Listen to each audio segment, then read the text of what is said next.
let's try this equation. This is an equation that has radical expressions.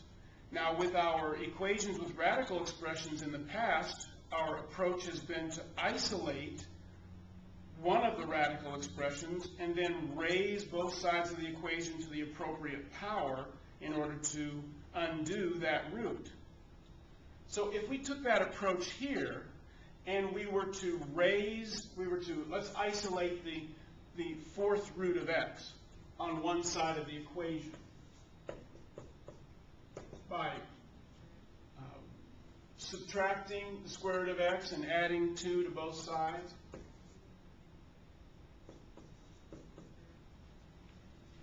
Then we would have to raise both sides of the equation to the fourth power. I don't think I want to raise that binomial to the fourth power. That would mean I'd have to write the binomial down 4 times and do that multiplication. I don't think I want to do that. So I think I want to find some different way to solve this equation than treating it as a radical equation.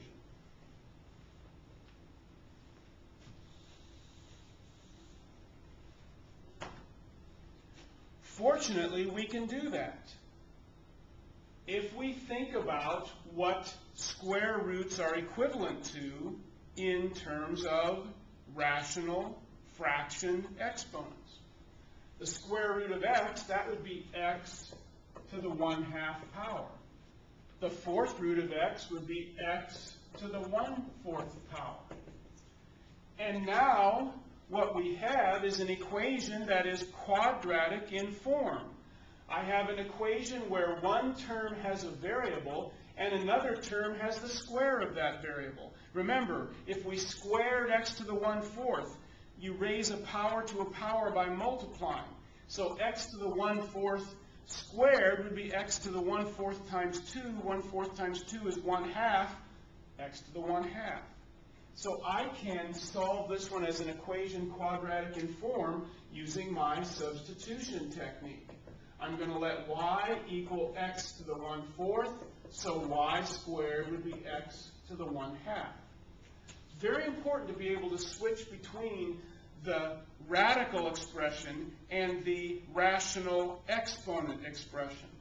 Very important to be able to recognize that the square root of x is the same as x to the 1/2. The fourth root of x is the same as x to the 1/4. There are times it can make our life quite a bit easier. So now my equation looks like this. Y squared plus y minus 2 equals 0. Now that's a quadratic equation that we easily can recognize. And again, I chose it so that we can just solve it by a simple factoring.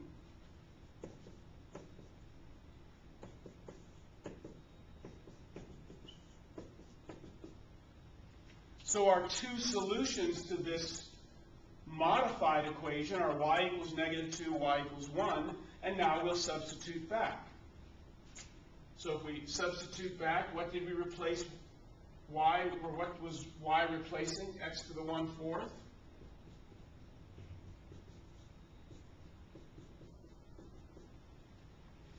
And now we would solve that equation. Since the 1/4 is the same as the fourth root, we'd raise both sides of this equation to the fourth power. So x is equal to 16. When I raise -2 to the fourth power, it's going to give me a positive number, positive 16. Here, y is equal to 1. Now, because we raised to a power in solving here, we need to check back with the original equation. So let's put 16 in for x. So the square root of 16 plus the fourth root of 16 minus 2 is supposed to equal 0. Square root of 16 is 4. Fourth root of 16 is 2. So 4 plus 2 is 6. 6 minus 2 is supposed to equal 0? No. So 16 does not work. What about 1? Well, I think we can do that in our head, can't we? Square root of 1 is 1, plus the fourth root of 1. The fourth root of 1 is 1. 1 plus 1 is 2. 2 minus 2 indeed is 0. So x equals 1 is a valid solution to this equation, which again we treated by handling it as an equation quadratic in form.